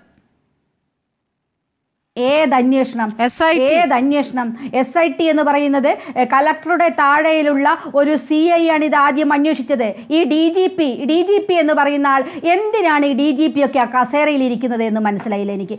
ഇതുപോലെയുള്ള ഒരു റവന്യൂവിലെ ഒരു ഉയർന്ന ഉദ്യോഗസ്ഥൻ്റെ ഒരു മരണവുമായി ബന്ധപ്പെട്ട് സംശയങ്ങൾ ഉണ്ടാകുമ്പോൾ, പ്രശ്നങ്ങൾ ആളുകളൊക്കെ പറയുമ്പോൾ, കൊലപാതകമാണ് എന്നുൾപ്പെടെ പറയുമ്പോൾ അത് അന്വേഷിക്കാൻ കളക്ടർ താഴെയുള്ള ഒരു ഉദ്യോഗസ്ഥനെ ചുമതലപ്പെടുത്താൻ ഒരു DGPക്ക് എങ്ങനെ കഴിയുന്നു എന്നുള്ളതാണ്. പിന്നെ എന്ത് സംവിധാനമാണ് ഈ കേസിൽ? എന്തിന് പോലീസ് സംവിധാനം ഇവിടെ? ആഭ്യന്തര വകുപ്പ് പറയുന്നതിനനുസരിച്ചാണ് DGP ചെയ്യുന്നത്. ആ കസേരയൊക്കെ ഒഴിഞ്ഞു പോകുന്നതായിരിക്കും നന്നാവുക. കാരണം കളക്ടർ ഇതിനകത്തൊരു പ്രധാന റോൾ കുടുംബം ഉൾപ്പെടെ ആരോപിക്കുന്നു. കളക്ടർ കൊടുത്ത മൊഴി മാറ്റി പറയുന്നു. അതൊരു പ്രധാന വിഷയമല്ലേ? നേരത്തെ കളക്ടർ പറഞ്ഞു അദ്ദേഹം നല്ലതാണ്, ഞാൻ ആ കുടുംബത്തിൽ പോകാൻ വേണ്ടി ശ്രമിച്ചു, നടന്നില്ല, കുടുംബത്തിന് അനുശോചനം അറിയിച്ചു. പിന്നീട് കളക്ടർ പറയുന്നത് എന്താ? അദ്ദേഹം എൻ്റെ അടുത്ത് വന്ന് കുറ്റസമ്മതം നടത്തിയെന്ന് മൊഴി മാറ്റി പറയുന്ന ഒരു കളക്ടർ. അപ്പോൾ ഇതിനകത്ത് ഇതിനകത്ത് കളക്ടറുടെ പങ്കുണ്ട്. അന്ന് കളക്ടർക്ക് അറിയാം, കളക്ടറുടെ ആ ഗൂഢമായ ചിരിയുൾപ്പെടെ വലിയ പ്രശ്നം നമ്മളൊക്കെ അന്ന് ചർച്ച ചെയ്താണ് സ്മൃതി. ഈ വിഷയങ്ങളൊക്കെ ഇത്തരം ഒരുപാട് പ്രശ്നങ്ങൾ ഉണ്ടായിട്ട് ഇതൊന്നും അന്വേഷിക്കാൻ ഈ സംഘത്തിന് സാധിച്ചില്ല. ഈ SIT എന്നൊക്കെ പ്രഹസനം അത് എന്തിനാണെന്നറിയാമോ? ഈ മറ്റൊന്നിൽ പോകാതിരിക്കാൻ വേണ്ടി, കുടുംബത്തെ നേരത്തെ അദ്ദേഹം പറഞ്ഞതുപോലെ കുടുംബത്തെ മിസ്ലീഡ് ചെയ്തുകൊണ്ടിരിക്കാൻ വേണ്ടി തന്നെയാണ് ആ ഒരു പ്രഹസനം നടത്തിയത്. ഒരു പ്രഹസനം, എന്ത് പ്രഹസനമാണ്? ഞങ്ങൾ കുടുംബത്തിനോടൊപ്പമാണെന്ന് ഇപ്പോഴും പറയാ. നാണമുണ്ടോ എന്നുള്ളതാണ് എനിക്ക് തോന്നുന്നത്. തീർച്ചയായിട്ടും ആ കുടുംബത്തിനോടൊക്കെ മാപ്പ് പറയണം. ഒരു അന്വേഷണം ഈ തരത്തിൽ ഒരു ശരിയായ രൂപത്തിലേക്ക് കൊണ്ടുപോകാതെ എല്ലാ അർത്ഥത്തിലും അട്ടിമറിക്കാൻ ശ്രമിച്ചിട്ട് ഞങ്ങൾ കുടുംബത്തിനോടൊപ്പമാണെന്ന് ഇപ്പോഴും പറയുക. പത്തനംതിട്ടയിലെ പാർട്ടി പറയുന്നു കുടുംബത്തിനൊപ്പമാണ്. കണ്ണൂരിലെ സെക്രട്ടറി പറയുന്നു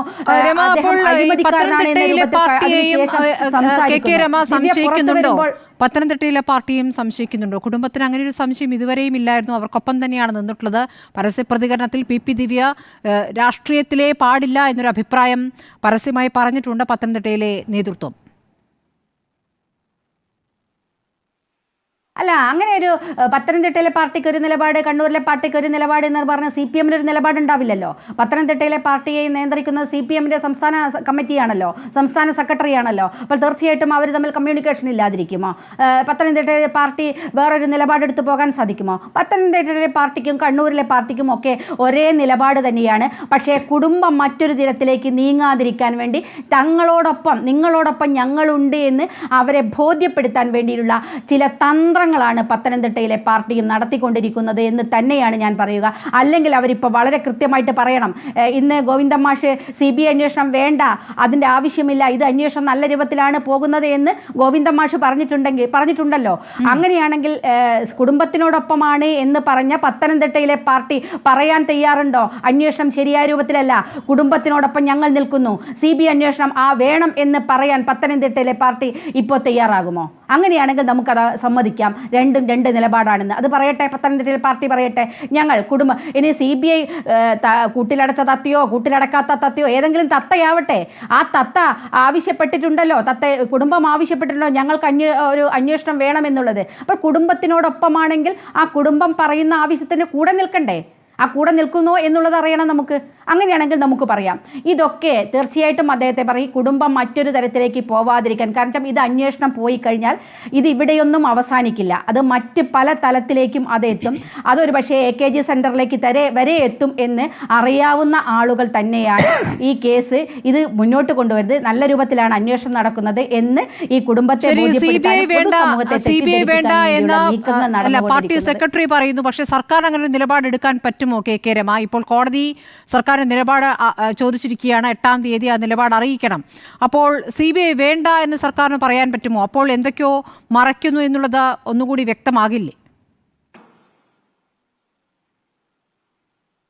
അല്ല, കോടതിയിൽ നമുക്ക് കാണാം പാർട്ടി പറയുന്ന നിലപാടിന് അനുസരിച്ചൊരു നിലപാട് സർക്കാരിൻ്റെ പ്രതിനിധി കോടതിയിൽ പറയുമോ?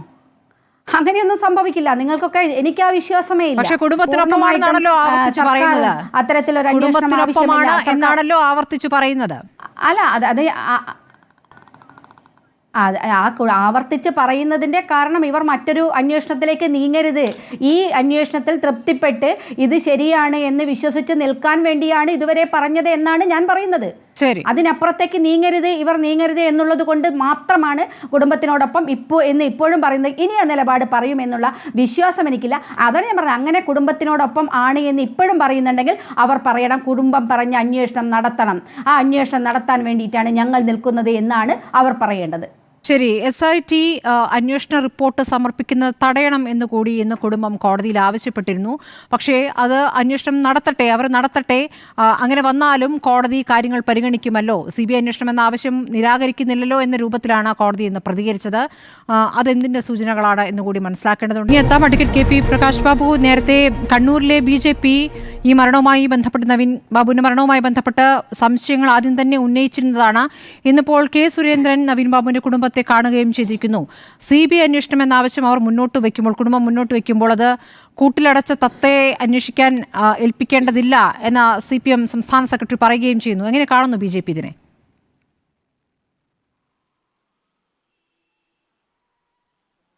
നോക്കൂ സ്മൃതി, ഈ CPIM-ന്റെ സംസ്ഥാന സെക്രട്ടറി അദ്ദേഹത്തിൻ്റെ ഈ നവീൻ കുടുംബത്തോടുള്ള ഈ വാക്ക് തുടക്കം മുതലേ നമുക്കെല്ലാവർക്കും അറിയാം. അദ്ദേഹത്തിൻ്റെ വാക്കും കീറിയ ചാക്കും ഈ രണ്ടും ഒരുപോലെ തന്നെയാണ്.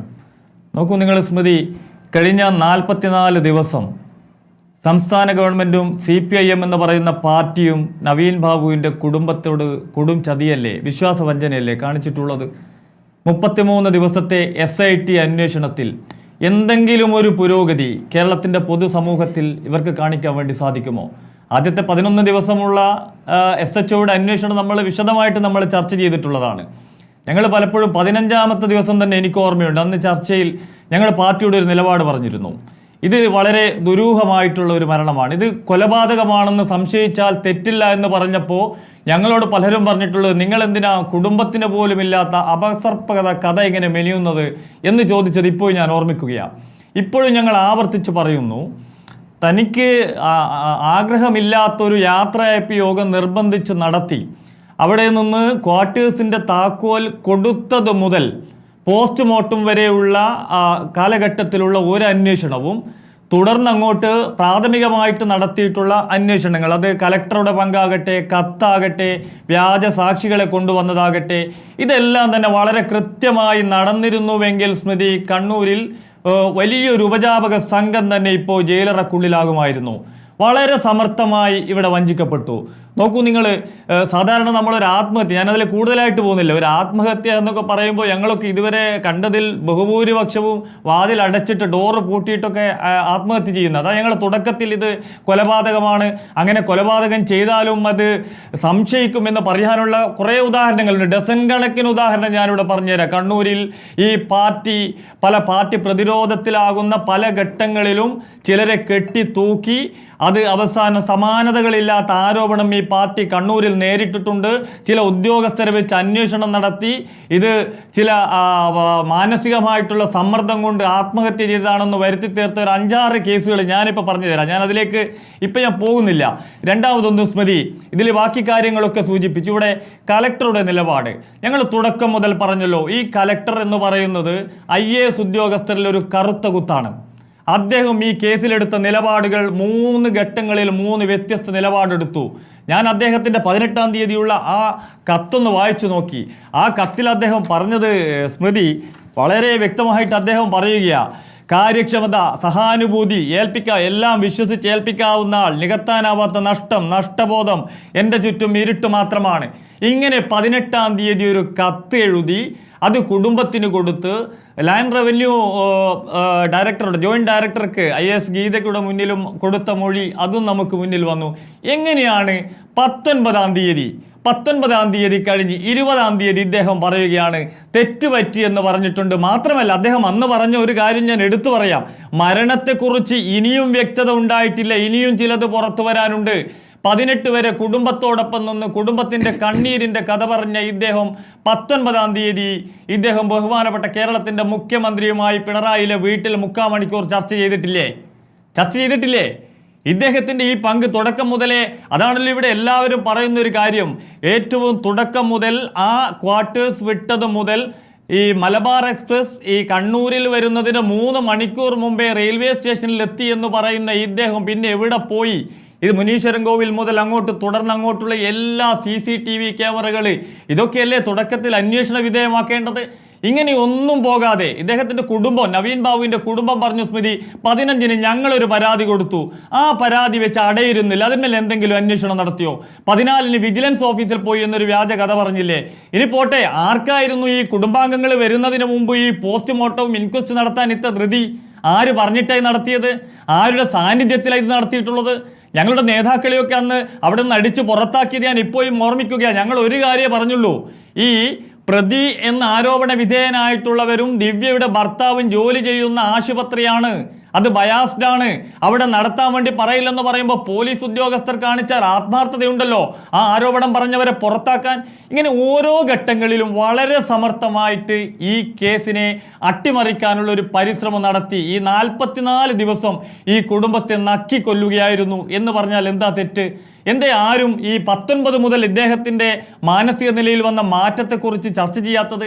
എവിടെയാണ് പ്രശ്നം? ഇദ്ദേഹം ഇതിലെ ഒരു കേസ് അട്ടിമറിക്കാൻ വളരെ സമർത്ഥമായി. എന്തായാലും നവീൻ ബാബു നമ്മളെ വിട്ടുപോയി, ഇനി ഞാനും കൂടി ഗൂഢാലോചനയിൽ പങ്കാളിയാവുന്ന സംശയിക്കുന്ന ഒരു കേസിൽ എനിക്കിനി ഈ ദിവ്യയെ അല്ലെങ്കിൽ പ്രതികളെ രക്ഷിക്കാൻ ആവശ്യമായ ഒരു നിലയിലേക്ക് പോകണം, അതുകൊണ്ടാണ് ഇദ്ദേഹം ഇങ്ങനെ ചെയ്തിട്ടുള്ളത്.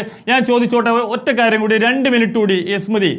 സാധാരണയായി കണ്ണൂർ ജില്ലയിൽ ഇത്തരത്തിലുള്ള ഒരു കേസ് കേരളം മുഴുവൻ ശ്രദ്ധിച്ചിട്ടുള്ള ഒരു കേസിൻ്റെ ഒരു അന്വേഷണം നടത്തുമ്പോൾ എത്ര ലാഘവത്തോടു കൂടിയായി കേസ് നടത്തിയിട്ടുള്ളത്?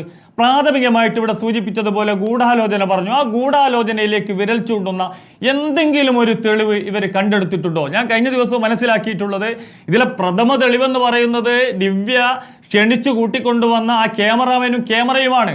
ആ ക്യാമറ വരെ ഇതിലൊരു സീസ് ചെയ്തിട്ടില്ല എന്നുള്ളതാണ് വസ്തുത. എന്ന് പറഞ്ഞാൽ ഇവരെന്ത് അന്വേഷണം നടത്തിയിട്ടുള്ളത്? മാത്രമല്ല പ്രസംഗത്തിലേക്ക് നയിച്ച കാര്യങ്ങൾ എന്താ എന്നതിലേക്ക് അന്വേഷണം പോയിട്ടില്ല എന്നുകൂടിയാണ് ഇന്നിപ്പോൾ ഹർജിയിൽ മഞ്ജുഷ പറഞ്ഞിട്ടുള്ളത്. ഞാൻ അനിൽ പി നായരിലേക്കാണ് എത്തുന്നത്. പത്തനംതിട്ടയിലെ പാർട്ടി ഘടകത്തെയും സംശയിക്കേണ്ടതുണ്ടോ? കെ രമ പറഞ്ഞതിനോടുള്ള അനിൽ പി നായരുടെ പ്രതികരണം. അഡ്വക്കേറ്റ് അനിൽ പി നായർ, ഇപ്പോൾ കുടുംബത്തിനൊപ്പമുണ്ട് പാർട്ടി എന്ന തെറ്റിദ്ധരിപ്പിക്കുകയായിരുന്നു എന്നിപ്പോൾ കെ രമ പറഞ്ഞത് കേട്ടല്ലോ. പത്തനംതിട്ട പാർട്ടി ഏത് തരത്തിലാണ് പരസ്യ പ്രതികരണങ്ങൾ നടത്തിയതെന്ന് നമ്മൾ കണ്ടതാണ്. പക്ഷേ ഇപ്പോൾ പരസ്യ പ്രതികരണങ്ങൾക്ക് വിലക്കുമുണ്ട്. എങ്ങനെയാണ് ഇപ്പോൾ പത്തനംതിട്ടയിൽ പാർട്ടി നേതാക്കൾ കുടുംബത്തോട് പ്രതികരിക്കുന്നത്? നിങ്ങൾക്ക് അവരെ സംശയമുണ്ടോ ഇപ്പോൾ? ദയവായി ഒരു കാര്യം ശ്രദ്ധിക്കുക. രാഷ്ട്രീയമായി ആർക്കെങ്കിലും ക്ഷതമുണ്ടാക്കാനോ മറ്റാർക്കെങ്കിലും നേട്ടമുണ്ടാക്കാനോ വേണ്ടിയിട്ടല്ല ഈ പരാതികളുമായി ഞങ്ങൾ മുന്നോട്ട് വരുന്നത്. വളരെ പ്രിയപ്പെട്ട ഒരാൾ നഷ്ടപ്പെട്ടപ്പോൾ അതിന് കാരണക്കാരായവരെ നിയമത്തിന് മുമ്പിൽ കൊണ്ടുവരിക എന്ന ലക്ഷ്യത്തോടെ ഞങ്ങളുടെ ഉത്തമ വിശ്വാസങ്ങളാണ് ഈ എല്ലാ പരാതികളിലും പറഞ്ഞിട്ടുള്ളത്. ഈ SITയെ പറ്റി പറയുമ്പോൾ ഒരു വാക്ക് പറയാതെ പോകാൻ പാടില്ല. കാരണം ഞങ്ങൾ 15-ാം തീയതി കൊടുത്ത പരാതി അതുകൊണ്ട് ഉച്ചയോടുകൂടി തന്നെ ഇമെയിൽ ചെയ്തതാണ്. DIG തൊട്ട് SHO വരെ ഇമെയിൽ ചെയ്തൊരു പരാതി. പിന്നീട് 14-ാം തീയതി രാത്രിയിൽ തന്നെ ഈ പരാതി നേരിട്ട് അവിടുത്തെ SHO പോകും. അത് ശ്രീജിത്ത് കോടേരി എന്ന് പറയുന്ന അവിടുത്തെ ഇൻസ്പെക്ടറാണ്. ആ ഇൻസ്പെക്ടറാണ് FIR രജിസ്റ്റർ ചെയ്തത്. ഒരുപക്ഷെ ഞങ്ങൾ കൊടുത്ത പരാതിയുടെ അടിസ്ഥാനത്തിലല്ലാതെ ഒരു പക്ഷേ PP ദിവ്യയുടെ പേര് അതിൽ വരാൻ സാധ്യതയില്ല. കാരണം അസ്വാഭാവിക മരണത്തിന് കേസെടുക്കുന്നു, പിന്നീട് 108-ന് കേസെടുക്കുമ്പോൾ അതിന് അടിസ്ഥാനമായ ഒരു മൊഴി ഉണ്ടാവണമല്ലോ, അതിലൊരു രേഖ ഉണ്ടാവണമല്ലോ, ഒരു പരാതി ഉണ്ടാവണമല്ലോ. അതെന്തായാലും ഞങ്ങൾ കൊടുത്തതാണ്. ആ പരാതിയിൽ നിന്നുമാണ് പരാമർശിപ്പിരുന്ന ഒരു വ്യക്തിയെ അടർത്തി മാറ്റി ഒരു വ്യക്തിയെ മാത്രമേ FIR പേര് ചേർത്തിരിക്കുന്നത്. നോക്കൂ, പിന്നീട് സബ്സിക്വൻ്റ് SITയുടെ ഇൻവെസ്റ്റിഗേഷന് വേണ്ടി മൊഴിയെടുക്കാൻ വരുന്നത് ഇതേ ശ്രീജിത്ത് കൊടേരിയാണ്. അപ്പോൾ ഈ SIT നേരത്തെ നടത്തിയ ലോക്കൽ പോലീസും നമ്മൾ ഇൻവെസ്റ്റിഗേഷൻ്റെ വ്യത്യാസം എന്താണ്? അങ്ങനെ ഞങ്ങൾ നൽകിയ ഒരു പരാതിയിലെ നിയമാനുസൃതം പ്രതി ചേർക്കപ്പെടേണ്ട ഒരു വ്യക്തിയെ പ്രതി ചേർക്കാതിരുന്ന ഒരു പോലീസ് ഓഫീസർ തന്നെ കൂടുതൽ ഇൻവെസ്റ്റിഗേഷൻ സ്പെഷ്യൽ ഇൻവെസ്റ്റിഗേഷൻ ടീം എന്ന പേരിൽ അന്വേഷണം നടത്തുമ്പോൾ അതിൻ്റെ ഗതി എന്തായിരിക്കും? ആദ്യം എടുത്ത കേസ് അസ്വാഭാവിക മരണത്തിലുള്ള ഒരു കേസ് എന്നതായിരുന്നില്ലേ അനിൽ പി നായർ? അസ്വാഭാവിക മരണം ആദ്യം കേസെടുക്കുന്നു, പിന്നീട് നിങ്ങൾ പരാതി കൃത്യമായി ഒരാളെ ചൂണ്ടിക്കാണിക്കുന്നു, അവിടെ പ്രതി ചേർക്കുന്നു. അതെ, 2 പേർ കൊടുത്ത പരാതിയിൽ ഒരാൾ മാത്രം പ്രതിവർഗത്തിൽ FIR ചേർക്കുന്നു. ഇവിടെ ഒരു കൃത്യമായ നിയമലംഘനം ഭാരതത്തിൻ്റെ സുപ്രീം കോടതിയുടെ ഭരണഘടനാ ബെഞ്ചിൻ്റെ അനുശാസനമാണ് ഇവിടെ ലംഘിക്കപ്പെട്ടിരിക്കുന്നത്. ഒരു കൊഗ്നിസബിൾ ഒഫൻസിനെ പറ്റി ഒരു പരാതി ലഭിച്ചാൽ അവർക്ക് മറ്റ് മാർഗങ്ങളൊന്നുമില്ല. അവർ FIR രജിസ്റ്റർ ചെയ്യാൻ നിയമപരമായി ബാധ്യതയുള്ള ഒരു പോലീസ് ഓഫീസറാണ് പരാതിയിൽ നിന്ന് ഒരാൾക്കെതിരെ മാത്രം പ്രതി ചേർക്കണമെന്ന് ഒരാളെ ഒഴിവാക്കുന്നത്. നോക്കൂ, ഞങ്ങൾ പറയും ഇതിനകത്തൊരു വൈഡ് ആംഗിൾ, കോൺസ്പിറൻസി ആംഗിൾ ഉണ്ട്. വെറുതെ കയറി ഒരു ദിവസം വന്ന് പ്രതിയാക്കപ്പെട്ട വ്യക്തി ഒരു പ്രസംഗം പറയില്ല.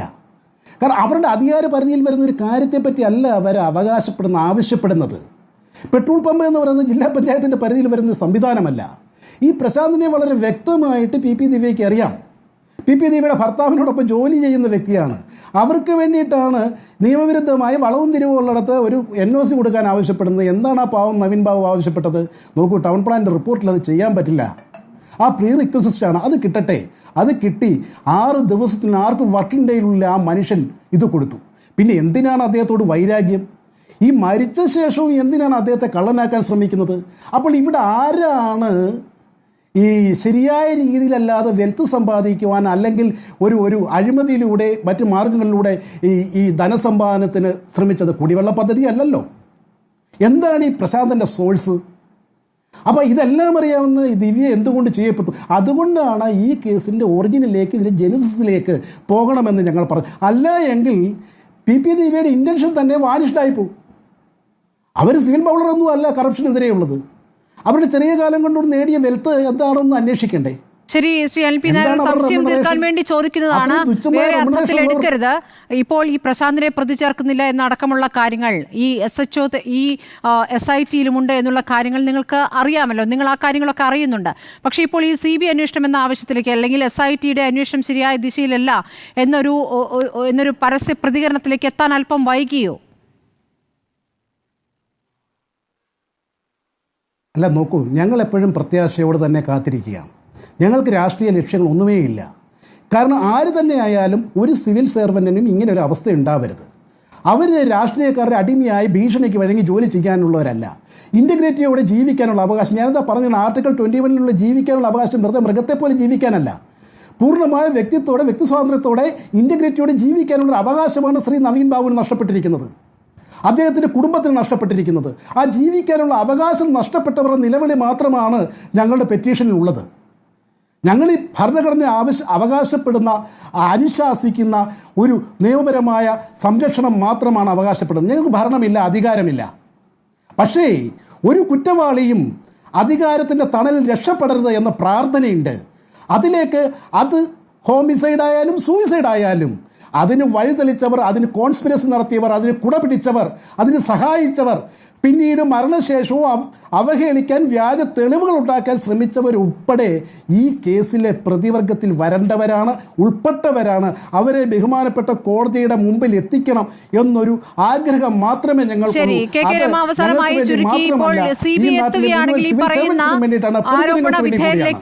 അന്വേഷണം ചെന്നെത്തും. അങ്ങനെയെങ്കിൽ ഇപ്പോൾ പ്രതിപക്ഷ നേതാവ് പറയുന്ന ഒരു ബിനാമിയുണ്ട്, ആ ബിനാമിയുടെ പേര് പുറത്തു വരാതിരിക്കാനാണ് ദിവ്യയ്ക്ക് സംരക്ഷണ കവചം തീർക്കുന്നത് എന്ന ആരോപണം, അതിലേക്കൊക്കെ ഈ CBI എത്തും എന്ന് കരുതുന്നുണ്ടോ?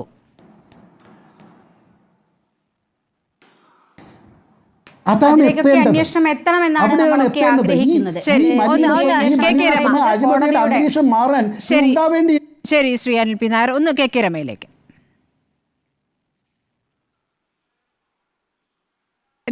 കുടുംബത്തിന്റെ ഒരു വൈകാരികമായ ഇതാണ് നമ്മൾ അവിടെ കേൾക്കുന്നത്. സ്മൃതി, അഡ്വക്കേറ്റ് അനിൽ പി നായർ പറയുന്നത് ഒരു പക്ഷേ ആ കുടുംബത്തിന്റെ വല്ലാത്തൊരു അവസ്ഥയാണ്. ഒരു അനാഥമായൊരു കുടുംബം, ഒരു സത്യസന്ധനായ ഉദ്യോഗസ്ഥന്റെ 2 മക്കളും ഭാര്യയും ആ വീട്ടിൽ ഇപ്പം നീതിക്ക് വേണ്ടിയിട്ട് പോരാടിക്കൊണ്ടിരിക്കുന്ന ഒരു അവസ്ഥയിലേക്ക് എത്തിയിരിക്കുകയാണ്.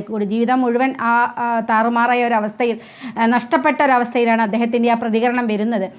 തീർച്ചയായിട്ടും അത് ആ കുടുംബം ആഗ്രഹിക്കുന്നത് പോലെ ഇത് കേസിൻ്റെ ഇവർക്ക് നീതി കിട്ടണം, കുടുംബത്തിന് നീതി കിട്ടണം, നവീൻ ബാബുവിന് നീതി കിട്ടണം. അതുകൊണ്ട് തന്നെ ഈ CBI ഹൈക്കോടതിയുടെ മേൽനോട്ടത്തിലുള്ള CBI അന്വേഷണം വേണമെന്നതാണ് ഞങ്ങളൊക്കെ ആഗ്രഹിക്കുന്നത്. ഹൈക്കോടതിയുടെ മേൽനോട്ടത്തിലുള്ള ഒരു CBI അന്വേഷണം ഹർജിയിൽ സർക്കാർ നിലപാട് അറിയിക്കേണ്ടതുണ്ട്. കൂട്ടിലടച്ച തത്ത എന്ന പാർട്ടി സംസ്ഥാന സെക്രട്ടറിയുടെ നിലപാട് സർക്കാരും എടുക്കുമോ എന്നുള്ളതാണ് അറിയേണ്ടത്. കുടുംബം കാത്തിരിക്കുന്നു പ്രതീക്ഷയോടെ. വളരെ നന്ദി KK Rama, M Jayachandran, advocate KP Prakash Babu, advocate Anil P Nair ചർച്ചയിൽ പങ്കെടുത്തതിന്.